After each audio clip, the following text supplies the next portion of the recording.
Assalamualaikum warahmatullahi taala wabarakatuh. Alhamdulillahirabbil alamin. Wassalatu wassalamu ala asyrafil anbiya'i wal mursalin wa ala alihi wa sahbihi ajma'in.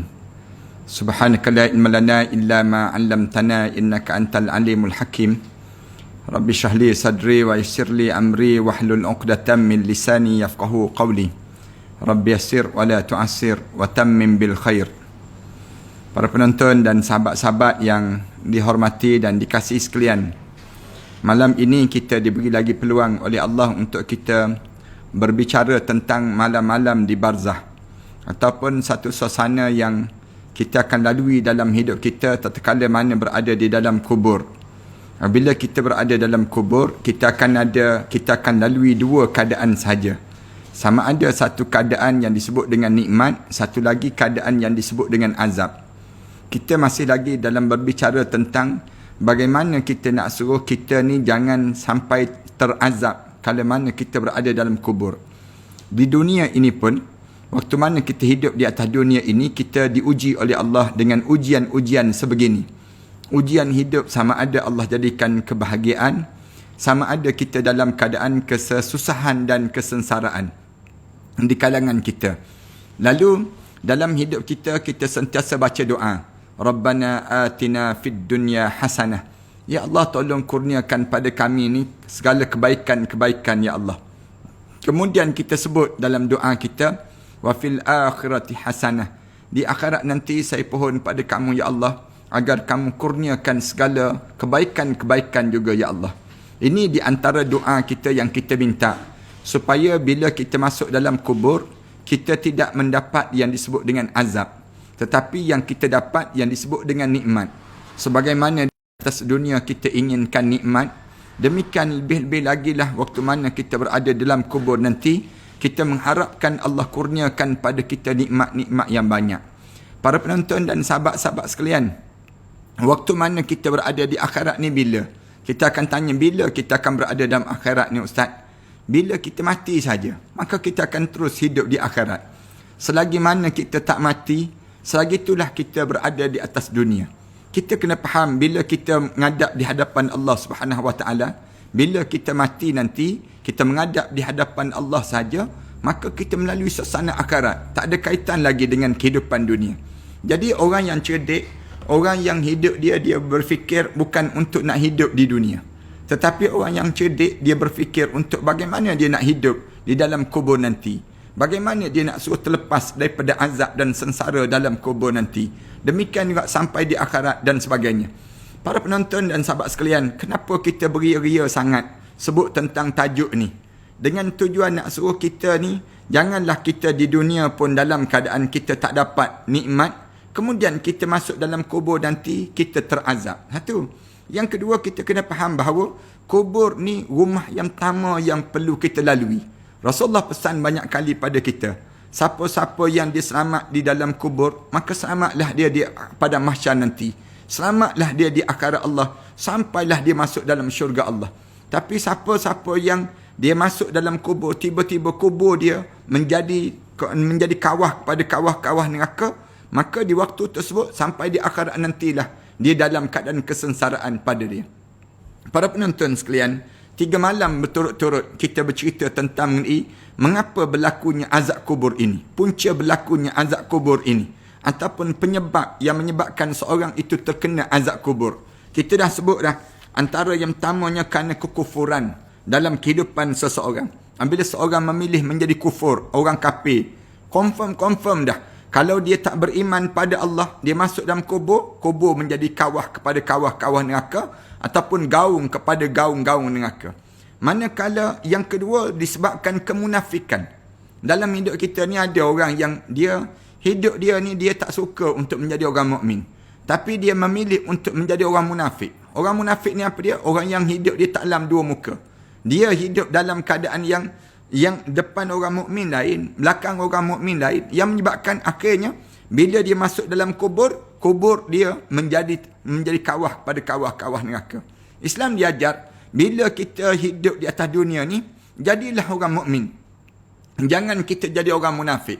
Ya ayyuhalladzina amanu kunu ansarallah. disebut demikian, ya ayyuhalladzina amanu taqullah wa qulu qawlan sadida. Allah ajar demikian, wahai orang mukmin, jadikanlah kamu ni benar-benar bertakwa pada Allah. Banyak ayat-ayat Quran Allah Subhanahu Wa Taala ajar jangan kamu memilih kemunafikan itu. Dua. Yang ketiga, kenapa diazab? Kerana cakap bohong ataupun seorang yang pendusta pada agama Allah. Pendusta pada agama ni maksudnya dia tidak menjadi orang yang as-sidq. Dalam hidup dia ni sentiasa lawan perintah Allah. Dia ni menjadi seorang yang hidup dia bukan munafik, dia bukan juga kafir, tapi dia je di sudut perbuatan dia tersebut kadang-kadang dia tak boleh terima ajaran Islam. Dia panggil pendusta pada agama Allah. Sebab yang keempat, kerana menjauhkan diri daripada Al-Quran Karim. Ini perbincangan kita sebelum daripada ni. Yang kelima, kerana kita melewat-lewat, menangguh-nangguh terhadap solat. Ini di antara penyebab.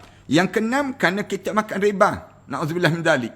Kalau seorang yang pemakan riba tak jaga dalam masalah ekonomi, dalam kehidupan mereka, mereka terlibat dengan kancah riba, dalam keadaan sedemikian rupa menyebabkan mereka senang untuk terkena azab kubur ini sendiri.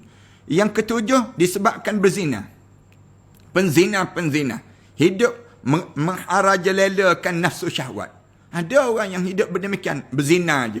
Kerja dia, hidup dia melayan benda-benda yang lucah, benda-benda yang kotor, benda yang keji. Lebih-lebih lagi perkara-perkara yang dilarang dalam agama ini, sama ada jantan dengan jantan, betina dengan betina, yang akhirnya di waktu tersebut berlakunya proses ini menyebabkan azab kubur itu terdedah untuk mereka di dalam kubur nanti. Kemudian yang ke-8 ialah tak jaga bersuci daripada air kencing, ataupun dia tak jaga kebersihan diri dia. Air kencing keluar tu badan dia, dia buat macam orang kafir. Orang kafir kencing sambil berdiri begitu, kemudian buang air begitu, merecik pada pakaian. Dia boleh hidup dengan suasana kekotoran demikian. Islam tak. Islam diajar jaga kebersihan diri. Kamu jangan buang air kecil mengata jangan. Masuk tandas pun kamu kena ada adab. Kamu buang air kecil pun kamu kena ada adab. Adab dan akhlak. Kenapa? Nanti kesan air kencing ini kamu akan diazab dalam kubur nanti. Dalam hadis Rasulullah cerita kenapa orang yang diazab di dalam kubur. Rasulullah sallallahu alaihi wasallam sebut bukannya kerana masalah besar sangat pun, tapi masalah air kencing dia, tak jaga air kencing. Yang ketujuh, yang ke-8, yang ke-9, dia hidup dia suka melaga-lagakan orang. Ni jaga-jaga sahabat-sahabat sekalian, orang kita yang terperangkap dalam krisis masyarakat yang dilaga-lagakan. Yang disebut yang melaga-lagakan ini siapa dia? Yang orang bukan Islam, yang dia nak lagakan di antara orang Islam dengan orang Islam. Orang bukan Islam di tengah-tengah, dia cari jalan. Macam mana dia nak merosakkan di kalangan orang Islam? Dia laga-lagakan orang Islam sehingga hancur lebur. Pengadu domba sama ada orang bukan Islam ataupun orang Islam sendiri yang makan upah daripada orang bukan Islam. Orang bukan Islam dia sebut, aku bayar pada kalian sekian jumlah. Bila kalian boleh lagakan di antara tok lebay, orang alim dengan orang-orang yang awam ini, kamu boleh lagakan dia, aku bayar sekian. Krisis ini berlaku sampai hari ini. Keadaan ini berlaku bagi orang yang dia nak ambil kesempatan, kekenyangan untuk dunia, dia sanggup ambil upah bayaran demikian. Dibayar bukan jumlah yang sikit, dibayar jumlah yang besar, sehingga kan sanggup menjadi RBA, Red Bin Army, sanggup menjadi tentera upahan musuh. Semata-mata apa dia? Untuk melaga-lagakan kekuatan umat Islam sehingga berpecah belah di kalangan orang Islam ini sendiri. Jaga-jaga kita dengan pengadu domba. Saya nak sebut, pengadu domba ni ramai sangat yang dia melaga-lagakan. Sama-sama ustaz, dia boleh laga-lagakan. Kerja dia apa dia? Melaga-lagakan orang untuk merosakkan. Jaga-jaga kita. Ditulis artikel-artikel yang ditulis, posting yang ditulis, komen yang ditulis. Semua ni kerja-kerja adu domba di kalangan mereka ini. Untuk apa dia? Untuk nak merosakkan di kalangan sesama umat Islam ini sendiri. Ini ramai di kalangan kita demikian. Dia akan keluar, konon-konon dia keluarkan balik status yang kita tulis sebelum daripada ni. Dia akan kata apa dia? Ni status yang ditulis sebelum daripada ni kan. Macam mana sekarang? Dia tanya. Macam mana keadaan sekarang? Kita kata tak ada komen apa-apa pun. Yang kamu nak tanya sekarang kenapa? Sama je status tersebut. Yang dulu dengan sekarang sama je. Kenapa kamu sibuk sekarang?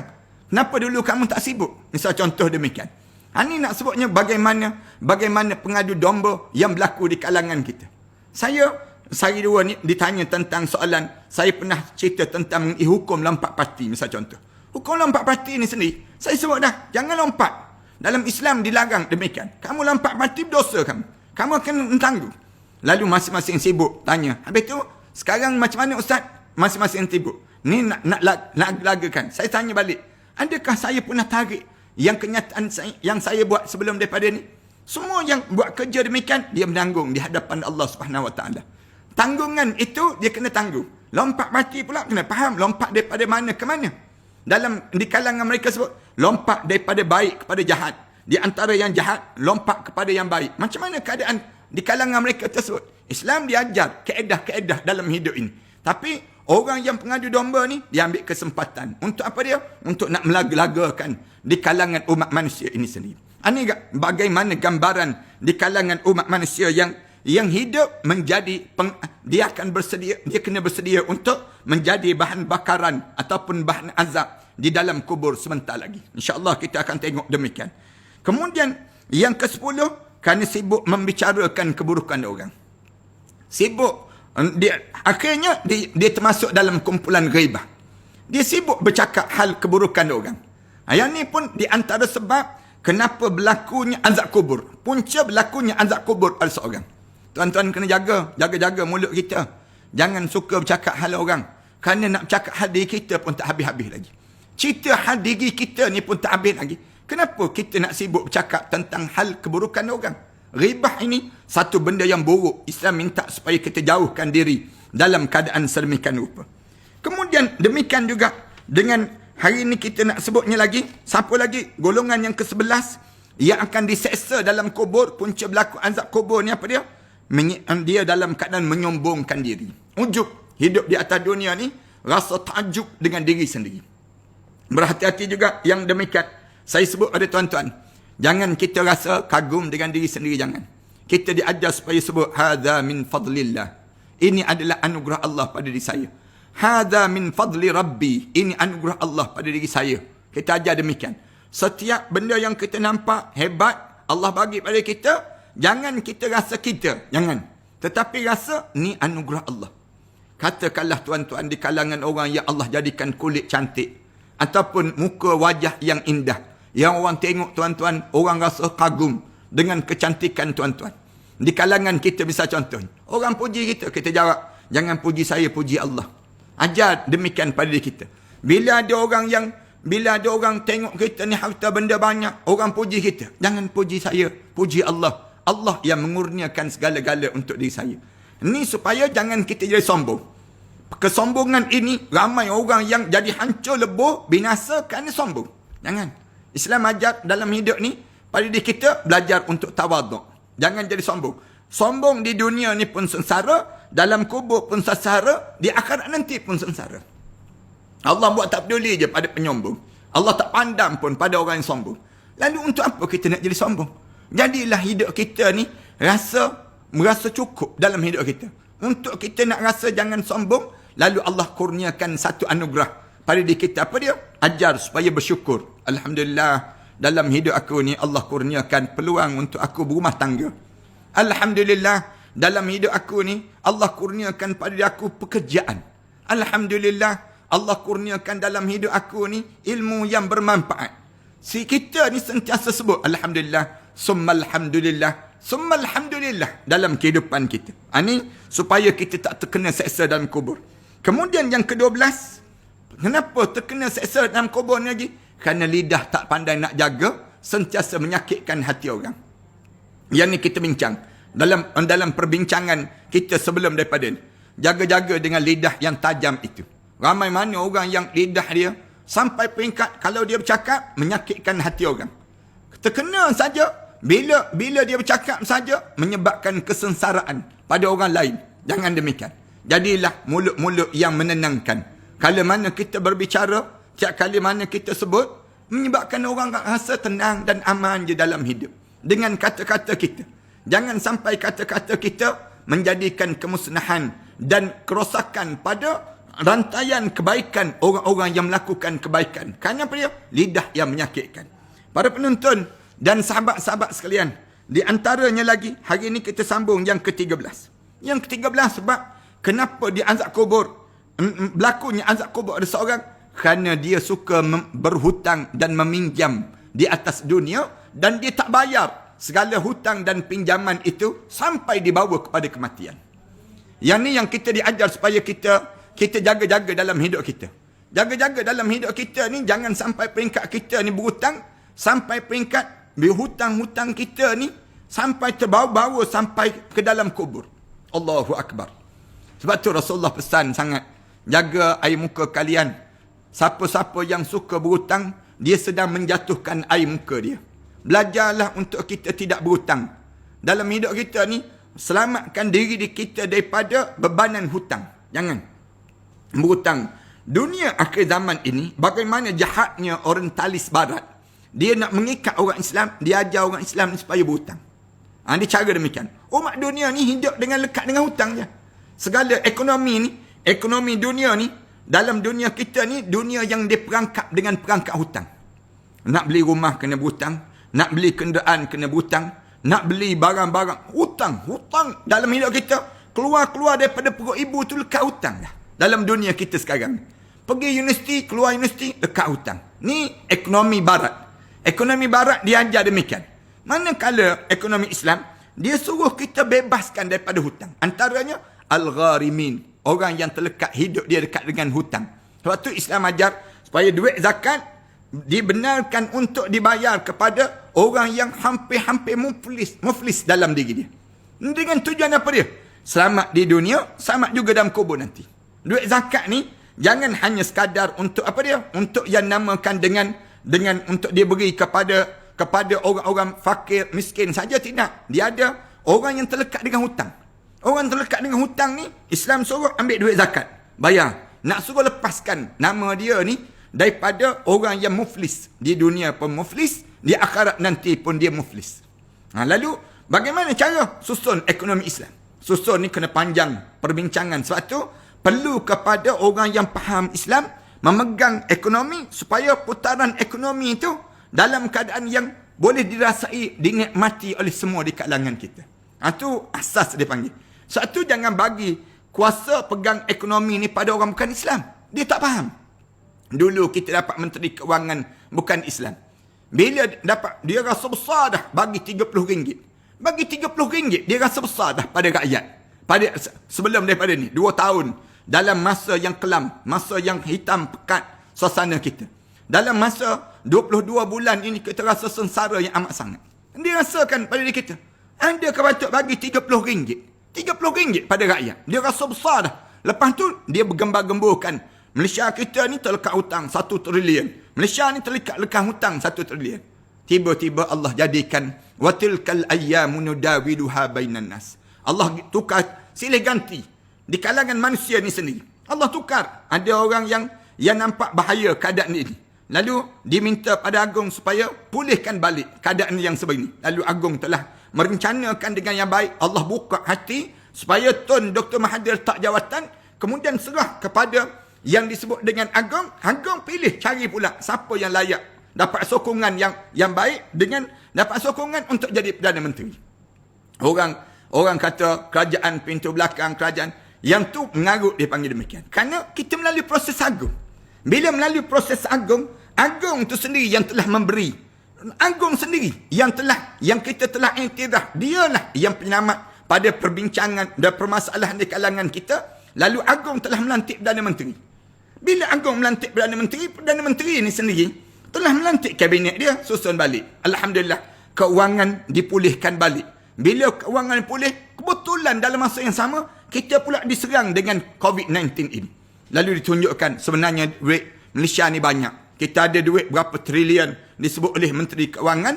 Lalu diberi peruntukan. Walaupun PKP berlaku, lalu peruntukan ini kena dapat pada rakyat-rakyat. Rakyat-rakyat mesti merasai. Walaupun kalian tak boleh bergerak, tak boleh bekerja, lalu ada allowance, ada yang disebut dengan apa dia, potongan-potongan tertentu untuk menyelamatkan suasana ekonomi kita. Dan kalau dapat, saya nak minta pada Menteri Keuangan ini supaya belajar sistem ekonomi Islam. Bila boleh tengok ekonomi Islam, orang yang susah, dia akan rasa selamat dalam hidup dia. Walaupun dia dalam keadaan susah mana pun. Kerana apa dia?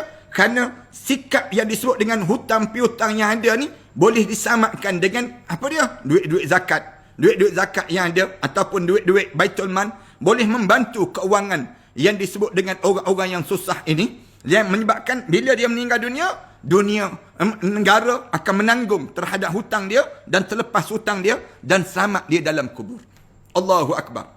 Kalau boleh dapat yang demikian, saya nak kirim salam pada Menteri Keuangan kita supaya Menteri Keuangan kita boleh dengar apa yang sepatutnya untuk menyelamatkan rakyat ni, bukan keuangan di dunia saja, bahkan keuangan sampai ke dalam kubur. Kerana hutang-hutang ni kalau sekiranya tak diurus dengan yang baik, yang menyebabkan Rasulullah sallallahu alaihi wasallam tak nak semayang jenazah orang yang terlekat dengan hutang. Hutang ni menjadi besar dalam keadaan kita. Lalu bagaimana nak suruh selamat keadaan ini? Menteri Keuangan ataupun pejabat agama, menteri agama, semua yang terlibat, mufti-mufti, tolong bincang masalah yang ni. Masalah hutang rakyat-rakyat yang terlekat dengan hutang ini, supaya bila mereka meninggal dunia, mereka boleh selamat. Masuk dalam kubur, mereka diselamatkan daripada apa dia? Negara yang benar-benar mentaati perintah Allah, yang menyelamatkan rakyat-rakyat ini sendiri. Dia ada kaedah dia yang perlu disusun. Sebab tu kita minta supaya ulama dengan umarak ni boleh buat perbincangan yang baik. Bila dapat ulama dan umarak bincang baik, maka rakyat-rakyat ni selamat. Rasulullah sallallahu alaihi wasallam sebut demikian. Sinfan iza salahat salahan nas wa iza fasadat fasadan nas. Ala wahyal ulama wal umara. Dua golongan. Kalau baik dua golongan ini, baiklah seluruh rakyat. Tapi kalau buruknya dua golongan ini, seluruh rakyat tu jadi buruk. Siapa dia? Ulama dan juga umara. Saya cadangkan supaya masing-masing boleh berbincang di antara kepimpinan negara dan juga alim ulama boleh berbincang. Macam mana nak suruh selamat rakyat-rakyat ini? Bukan nak selamat di dunia je. Tetapi bila mereka meninggal dunia, rakyat-rakyat ni boleh selamat daripada bebanan hutang yang terbawa-bawa sampai ke dalam lubang kubur itu. Ini di antara benda yang kita nak sebutnya. Sebagaimana yang disebut dalam kitabnya daripada Jabir bin Abdullah radhiyallahu anhu berkata, seorang lelaki meninggal dunia. Maka kami memandikan jenazahnya. Kemudian kami mengkapankan dia, lalu kami pakaikan pakaian yang cantik pada dia, lalu kami mendatangi Rasulullah sallallahu alaihi wasallam untuk mensalatinya. Satu peristiwa Jabir cerita, ada seorang yang meninggal dunia, kami siapkan semua jenazah dia, kami panggil Rasulullah. Rasulullah marilah solat jenazah dia. Sebelumnya Rasulullah tanya balik, apakah dia mempunyai hutang? Rasulullah tanya, jenazah ni ada hutang tak? Rasulullah tanya demikian. Kami menjawab, ya Rasulullah, ada hutang. Ya, dia mati dalam keadaan bawa hutang ya Rasul. Rasulullah sallallahu alaihi wasallam sebut, kamu solatlah kawan kamu ni. Rasulullah sebut demikian. Kamu solatlah jenazah dia. Rasulullah sebut terus demikian. Bila Rasulullah sallallahu alaihi wasallam sebut terus keadaan demikian, Rasulullah tak nak solat jenazah orang yang ada hutang. Nak ceritanya demikian. Bila begitu, Abu Qatadah berkata, ya Rasulullah, bagaimana jika hutang dia aku yang tanggung ya Rasulullah? Abu Qatadah kesian jenazah ni. Tengok, saya nak sebut tadi, kita ni kan, kalau orang kita meninggal dunia sekarang ni, kalau dia ada hutang, siapa nak tanggung hutang dia? Abu Qatadah dia sebut, ya Rasulullah, kalau begitu ya Rasulullah, kamu tak nak solat jenazah dia, aku nak tanya pada kamu, kalau aku tanggung semua hutang-hutang dia, yang penghutang tu, yang dia hutang tu aku nak bayar, kerana aku hidup, dia dah mati dah, aku nak tolong dia ya Rasulullah. Macam mana ya Rasulullah? Katanya Abu Qatadah. Rasulullah jawab, apakah hutang itu menjadi beban kamu dan mayat itu terbebas daripada hutangnya? Rasulullah tanya balik, maknanya kamu nak tanggung hutang dia semua tersebut dan dia bebas daripada hutang? Maknanya orang yang nak tuntut hutang jumpa dengan kamu Abu Qatadah. Lalu Abu Qatadah jawab, ya Rasulullah. Rasulullah bila dengar je begitu, Rasulullah kata, jom kita solat jenazah ni. Abu Qatadah tanggung. Abu Qatadah tanggung hutang hamba Allah ini. Kemudian Rasulullah sallallahu alaihi wasallam temu balik dengan Qatadah. Rasulullah berjumpa balik keesokan hari, lalu Rasulullah sebut pada Abu Qatadah, apakah yang telah kamu lakukan dengan hutang 2 dinar itu? Abu Qatadah, kamu bayar dia hutang hamba Allah tadi, yang kamu kata kamu nak tanggung tu. Abu Qatadah menjawab, wahai Rasulullah, sesungguhnya ia telah meninggal kemarin ya Rasulullah. Kemudian kata Rasulullah bertemu balik dengan Abu Qatadah lagi keesokan harinya dan tanya, apakah yang telah kamu lakukan dengan hutang 2 dinar itu? Besok Rasulullah jumpa balik. Rasulullah tanya balik. Macam mana dengan hutang dia 2 dinar yang dia semalam tersebut? Abu Qatadah menjawab, ya Rasulullah, saya telah membayar hutangnya itu ya Rasulullah. Orang ni mati lekat hutang 2 dinar. 2 dinar. Lalu Rasulullah SAW tanya Abu Qatadah, Abu Qatadah, kamu dah bayar? Katanya Abu Qatadah, tak sempat lagi Rasulullah. Besoklah saya bayar.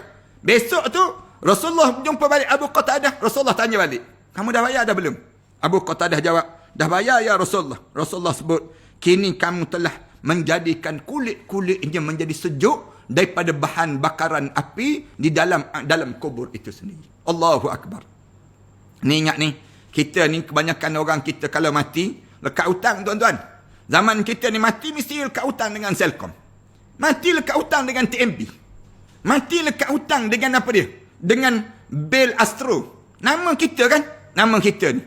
Semua nama-nama kita, bila kita mati, tolong alihkan nama tersebut pada orang yang sanggup nak menanggung. Siapa dia? Yang sanggup menanggung hutang kita ni? Anak-anak kita, keluarga kita. Dan kita kena bagi tahu terus. Ni abah butang, ni abah butang. Ni umi butang ni. Kita beritahu pada keluarga kita. Bila kita mati, di antara benda yang paling kena cepat, ialah apa dia? Selesai masalah hutang. Masalah hutang. Ramai di kalangan kita ni, mati dalam keadaan terlekat hutang. Terlekat hutang, bawa hutang. Hutang PTPTN, hutang di kalangan kita, hutang apa dia? Hutang yang banyak lekat. Dalam di kalangan kita, bil-bil yang tak terbayar. Manakala yang ni kalau kita masuk dalam kubur dengan bawa hutang-hutang ni, confirm kena azab. Confirm kena azab. Tak selamat dalam hidup kita. Lalu hutang ini mesti diselesaikan waktu mana kita hidup di dunia ini lagi. Supaya roh kita tak tergantung-gantung. Daripada Sa'ad bin Al-Awwal radhiyallahu anhu berkata, saudara lelaki-lakinya meninggal dunia dan meninggalkan harta sebanyak 300 dirham dan keluarganya. Maka saya pun ingin menginfakkan harta itu kepada keluarganya. Lalu Rasulullah bertanya kepada aku, saudara lelaki kamu tu tertahan dikarenakan hutang. Pergi dan bayar hutang terlebih dahulu. Rasulullah sebut demikian. Katanya saat ni, bila dia ada adik-beradik lelaki dia ni meninggal dunia, dan dengan dia duit adik-beradik lelaki tu ada 300 dirham. 300 dirham. Dan dia kata, saya nak bagilah duit itu pada keluarga dia. Dengar pada Rasulullah kata, jangan, bayar hutang dulu. Rasulullah jawab demikian. Bayar hutang dia dulu. Saya pun pergi dan bayar hutangnya. Lalu saya mendatangi Rasulullah sallallahu alaihi wasallam. Ya Rasulullah, saya telah membayar hutang dia kecuali 2 dinar. 2 dinar di mana seorang wanita mengaku telah memberi hutang pada dia ya Rasulullah. Yang lain saya dah bayar semua dah ya Rasulullah. Tapi ada seorang perempuan dia kata, saya telah memberi pinjam kepada saudara lelaki kamu 2 dinar. 2 dinar disebut demikian. Tapi perempuan ni tak ada bukti. Mulut je disebut. Mulut saja yang disebut dia telah bagi. Tapi dia tak ada bukti. Jadi saya tak bayar Rasulullah. Yang perempuan ni, orang lain tu semua saya bayar kerana ada bukti. Ada bukti. Lalu Rasulullah sallallahu alaihi wasallam jawab, berikanlah kad kepada dia. Bayar 2 dinar. 2 dinar pun kamu bayar. Membayar. Kerana itu merupakan haknya. Kamu tahu macam mana? Kerana boleh jadi perempuan tu memang betul bagi. Tapi dah dia mengaku begitu, kamu bagi pada dia. Bagi pada dia lebih baik daripada kamu simpan. Kerana kalau kamu tak bagi, betulan memang dia berhutang sungguh. Dia beri sungguh duit hutang kepada saudara lelaki kamu tadi. Macam mana kamu nak buat? Kalau sekiranya begitu, lebih baiklah kamu bagi. Kalau dia menipu, itu tanggungjawab dia. Tapi aku faham wanita ini wanita yang benar. Rasulullah kata, bayar. Katanya Rasulullah 2 dinar pada dia sebut. Lalu berikan kerana itu hak dia. Dalam riwayat lain disebut, berikanlah kerana dia adalah seorang wanita yang jujur. Rasulullah sebut demikian. Rasulullah sallallahu alaihi wasallam memberitahu bahawa sahabat itu tertahan disebabkan hutangnya. Rasulullah sebut kepada keluarga Sa'ad ini, sungguhnya adik-beradik kamu yang meninggal dunia tu tak terlepas dalam kubur. Punca apa dia? Kerana dia lekat hutang di atas dunia. Ada hutang di atas dunia. Kemudian hutang ini menjadi penahanan. Ini dapat ditafsirkan melalui hadis lain yang menyebut bahawa Rasulullah bersabda, dia tertahan masuk syurga kerana hutangnya. Allahu Akbar. Tak boleh masuk syurga. Kerana apa dia? Kerana lekat hutang. Saya nak pesan ni pada orang yang suka meminjam-minjam. Telefon, ustaz, saya nak pinjam duit. Senang je disebut. Kita tanya, berapa banyak kamu nak pinjam? Dia kata, sikit je Ustaz, RM10,000 je. Allah, RM10,000. Ada orang telefon saya demikian. Kita tak kenal siapa pun dia. Kadang-kadang datang-datang, Ustaz, tolong Ustaz, saya ni perlu sangat duit. Banyak mana perlu? Kita tanya. Perlu, dia pun cerita. Kita tanya berapa banyak? Tak banyak Ustaz, RM50,000 je. Allah, kita tergamam terus. RM50,000 tak banyak. Dalam orang yang sebegini. Ramai pun demikian. Saya nak cerita pada tuan-tuan. Di kalangan kita ni, waktu mana terdesak, dia akan sebut, Ustaz, saya akan bayar. Tempoh sekian-sekian saya akan bayar. Bila sampai tempohnya, bila kita bagi sampai tempoh tak bayar. Tahu-tahu membawa kematian di kalangan mereka. Allahu Akbar. Rugilah. Rugi. Orang macam ni kita nak cari keluarga dia pun tak tahu. Dia pun terbawa-bawa. Bawa masuk dalam kubur dengan hutang piutang yang dibawa atas dunia ni. Dia masuk dalam kubur, terseksa dengan azab kubur yang berlaku dalam kehidupan mereka sebut. Saya tak bercadang nak memanjangkan lagi tuan-tuan dalam perbincangan kita ni. Dan insyaAllah kita akan sambung lagi pada malam besok. Tak ada insyaAllah. Malam besok kita bangun khusus untuk saya nak persiapkan supaya malam besok, malam 25 Ramadan, kita tidur awal sikit. Dan saya bercadang untuk kita bangun tahajud malam. Bangun dalam pukul 4 pagi, kita baca doa, kemudian kita solat. Tuan-tuan boleh solat kat rumah tuan-tuan. Kemudian lepas itu saya akan zikir. Tuan-tuan akan ikut zikir-zikir saya. Kita gemarkan alam ini dengan zikir-zikir beramai-ramai. Kemudian dalam yang hujung tu kita akan baca doa yang mudah-mudahan doa kita dimustajabkan di sisi Allah. Saya baca, tuan-tuan amin. Tuan-tuan tulis nama-nama orang yang tuan-tuan nak suruh Allah mustajabkan doa, tulis. Mudah-mudahan semua diaminkan nama-nama ini dalam qiyam kita insya-Allah. Ini cara kita buat di tuan-tuan diri kat rumah tuan-tuan je. Tuan-tuan bangun. Kalau tuan-tuan tak nak semayang pun, tuan-tuan duduk dengar aje bacaan Al-Quranul Karim, bacaan qiyam kita, sampailah kita wirid, kemudian kita wirid ramai-ramai. Kemudian kita baca doa ramai-ramai. Mudah-mudahan doa-doa kita ini, saya akan baca doa-doa ini, tuan-tuan amin kat rumah tuan-tuan. Di kalangan kita amin, kita bergema, malaikat tolong aminkan sama, insya-Allah di kalangan kita. Saya pohon maaf kepada sahabat-sahabat di Sabah Sarawak. Dia kata, Ustaz, di Sabah Sarawak, dia kata di Brunei dah masuk waktu subuh dah Ustaz, waktu tersebut. Saya pohon maaf banyak-banyak. Kerana masa tu je kesempatan untuk kita nak bangun. Kalau di Semenanjung, dia panggil demikian. Oleh demikian, saya harap supaya sahabat-sahabat di Brunei dan di negara-negara yang awal subuh mereka tersebut, mereka boleh ikuti juga. Mereka boleh baca doa, wirid dan sebagainya. Dan baca doa sama-sama. Mudah-mudahan Allah jadikan doa-doa kita ini dimustajab di sisi Allah Subhanahu Wa Taala. Saya nak ucap terima kasih pada malam ini, pada Awwa Minuman Inspirasi Sunnah malam ni, yang telah menaja perjalanan program kita pada malam ini. Awwa ini ada 5 perisa minuman dia. Susu unta pisang, susu kambing strawberry, cappuccino latte, coklat mocha kurma, coklat kurma. Sesuai di semua peringkat ni. Ni iklan yang dilakukan, yang ditaja. Saya nak ucap terima kasih kepada penaja-penaja. Semalam kita dapat penajaan makan, berbuka puasa dan sebagainya. Kemudian demikian juga sesuai untuk semua peringkat ni. Awal minuman ini, susu coklat ini, melawaskan penghadaman, anti penuaan, membantu mengawal berat badan, baik untuk jantung dan tulang dan banyak lagi. Tanpa gula pasir, tanpa maltodextrin, tanpa kafein. Tuan-tuan boleh terus ke laman web http awwa.com.my ataupun di FB tulis je Awwa HQ. Awwa HQ. Tuan-tuan boleh terus ke talian nombor telefon 0136699892 ataupun 0136699512. Tuan-tuan, yang kedua saya nak sebut kitab ini juga. Kitab ini, kitab Husnul Khatimah. Bagaimana kita nak dapatkan Husnul Khatimah? Dah keluar. Alhamdulillah hari ini cetakan tersebut dah selesai. Kemudian kitab ini di antara kitab terbaru. Setelah mana kitab yang terbaru dalam bulan Ramadan ini, tuan-tuan boleh terus ke talian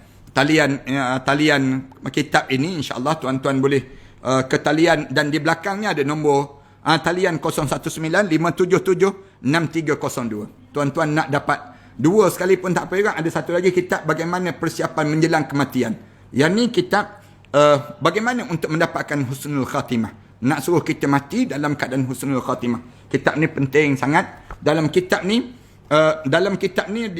bermula daripada muka surat, Allahu Akbar, bermula daripada muka surat ni penting, muka surat 39. Wahai anakku, inilah permintaan terakhirku. Kita sebut pada anak-anak kita. Tuan-tuan baca satu-satu.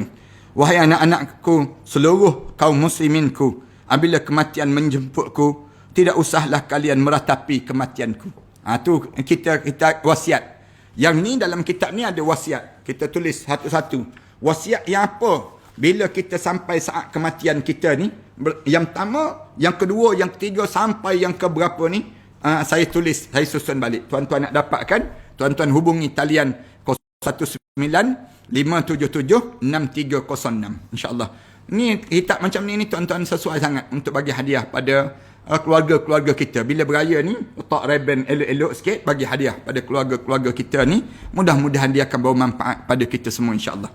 Yang kedua, saya suka nak sebut juga, kita dah berada pada fasa yang penghujung Ramadan ini. Saya minta dengan staf-staf dan sebagainya, kita bahagi barang-barang dan sumbangan-sumbangan untuk nak menjadikan di kalangan kita ni ceria dia menyambut Aidilfitri. Lalu saya minta supaya sahabat-sahabat masukkan dalam tabung bantuan Aidilfitri pula. Dan kalian boleh masukkan dalam akaun matancenter.com, kemudian Matan Center dalam akaun Maybank ataupun CIMB dan sebagainya di skrin tersebut. Tuan-tuan terus maklumkan untuk Aidilfitri, menyambut Aidilfitri pada orang miskin dan orang susah. Kita sediakan lebih kurang 300 pack.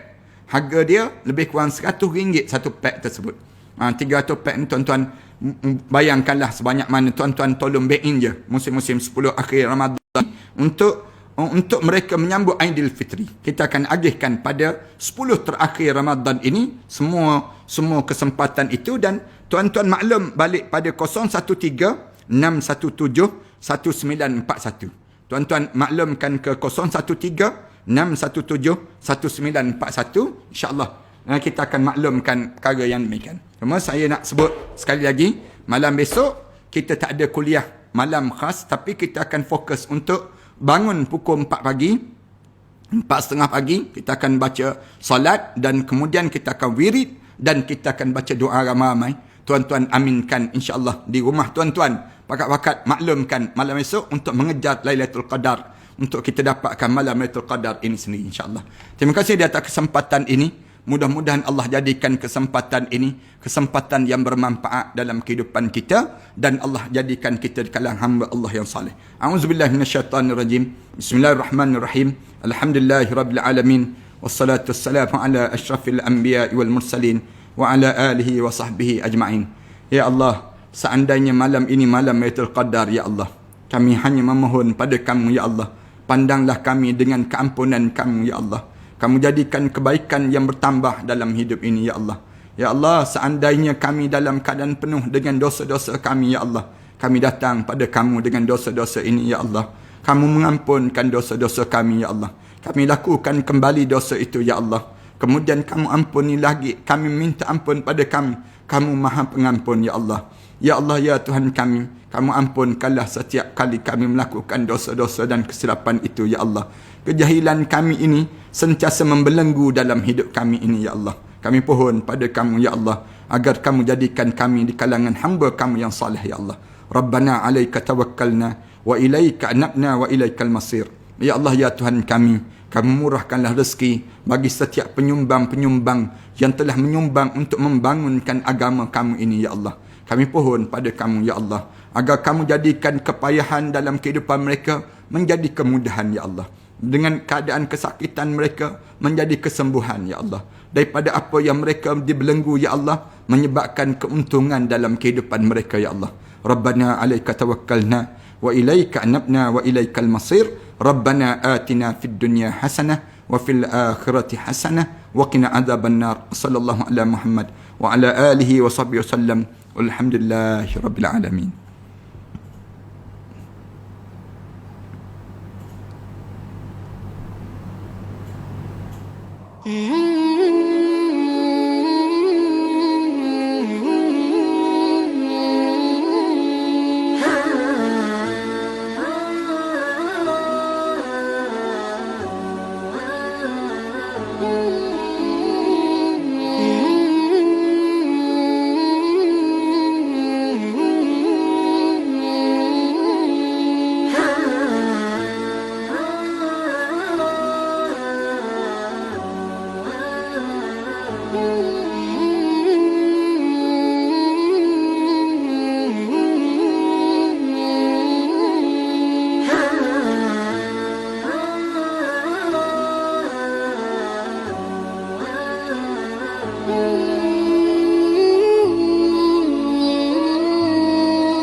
لا إله إلا الله محمد رسول الله عليه صلاة الله وآله والأحبة. لا إله إلا الله محمد رسول الله عليه صلاة الله وآله والأحبة. لا إله إلا الله محمد رسول الله عليه صلاة الله